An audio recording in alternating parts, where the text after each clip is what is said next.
ប្រធានាធិបតី Donald Trump និងប្រធានាធិបតីរុស្ស៊ីលោក Vladimir Putin កាលពីថ្ងៃអង្គារបានចរចាបិទឈប់បាញ់ប្រធានាធិបតី Donald Trump និងប្រធានាធិបតីរុស្ស៊ីលោក Vladimir Putin កាលពីថ្ងៃអង្គារបានចរចាបិទឈប់បាញ់មួយផ្នែកនៅក្នុងសង្គ្រាមអ៊ុយក្រែនដោយធ្វើកិច្ចព្រមព្រៀងមួយនៅក្នុងការអំពាវនាវដ៏វែងមួយដើម្បីបញ្ចប់ការវាយប្រហារលើថាមពលនិងហេដ្ឋារចនាសម្ព័ន្ធបន្ទាប់ពីសមរភូមិជាង3ឆ្នាំវិមានក្រំឡាំងបាននិយាយថា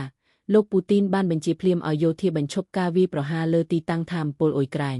វាមិនច្បាស់ភ្លាមថាតើទីក្រុងខៀវនឹងទទួលយកការផ្ដល់ជូនបទឈប់បាញ់ដែលត្រូវបានលុបចោលនោះទេមេដឹកនាំបានយល់ព្រមផងដែរដើម្បីចាប់ផ្ដើមការចរចាភ្លាមនៅមជ្ឈិមបូព៌ាសម្រាប់បទឈប់បាញ់កងទ័ពជើងទឹកនៅសមុទ្រខ្មៅនិងកិច្ចព្រមព្រៀងបទឈប់បាញ់ពេញលេញជាថាហេតុនេះបើយោងតាមសេចក្តីសង្ខេបនៃការអំពាវនាវពីសេតវិមាន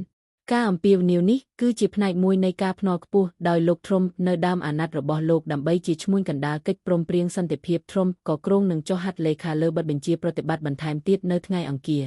សូមអរគុណ